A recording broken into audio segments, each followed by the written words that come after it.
Hello, I'm here at Trent University in Peterborough, Ontario, to talk about the first piece, the piece that is going to open up Orchestra Toronto's 2020-21 season.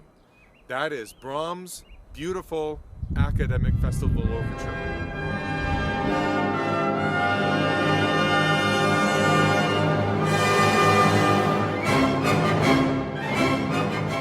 The Academic Festival Overture.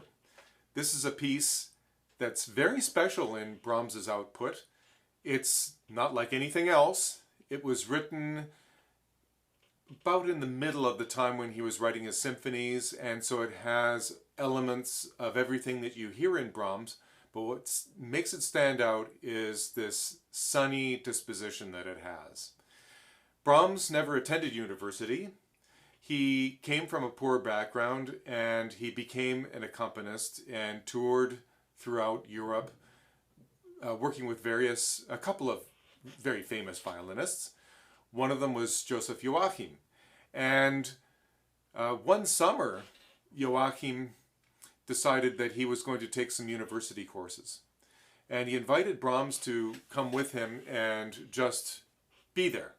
And so Brahms used this time to practice and compose. But in the evenings, he went out with the students and had a really good time just enjoying that student life, going out to pubs and just being silly and all those things. And so he always had this feeling about university life as being something that was quite ideal. So when in the year 1879, he received an invitation from the University of Breslau to receive a doctorate of philosophy.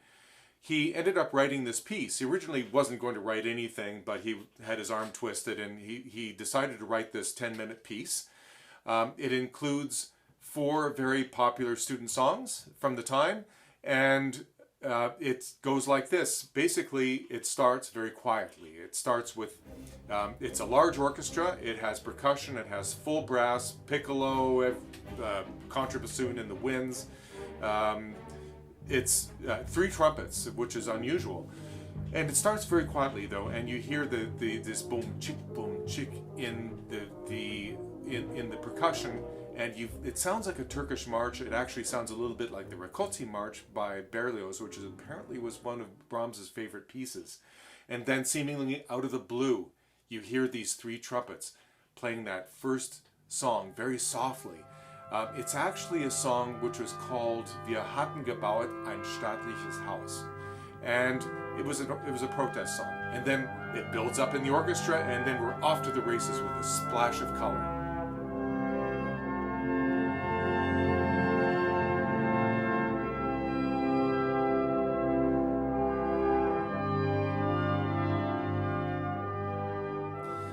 One of the most beautiful moments in this piece is actually the appearance of the second tune. This is a consecration anthem called Der Landesvater. It makes its entrance in the strings, and it actually comes, like I said, from this consecration tune, which was written, I think, around 1770 or so. And what Brahms uses is the second half of it. In the original, it sounds like this.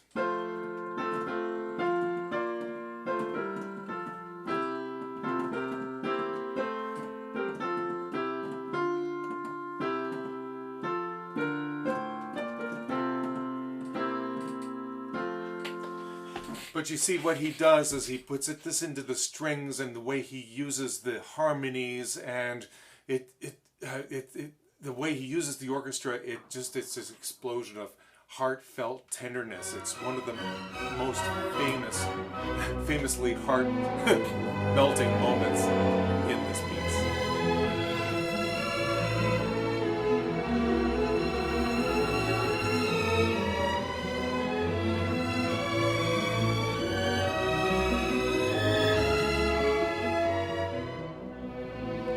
Brahms did have a sense of humor. It was maybe a little bit hard to understand at times for people around him. He could be kind of cruel in his humor.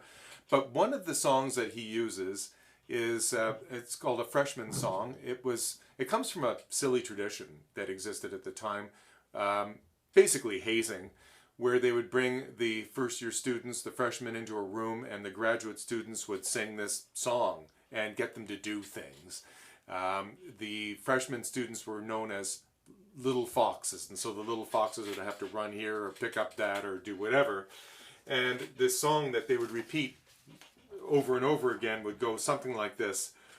What comes there from on yonder? What comes there from on yonder? What comes there from on bloody yonder? Sa, sa, bloody yonder. What comes there from on yonder? And what Brahms does with this in the orchestra when he puts it in, about half of the way through the piece, is he gives it to the two bassoons. And of course the bassoons are known as being the clowns of the orchestra. And the strings accompany the bassoons with offbeats.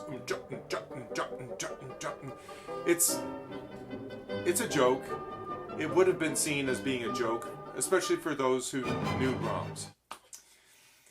The most famous tune comes at the very end. It's the actual coda of the piece. He saves this one. It's called Gaudeamus Igitur.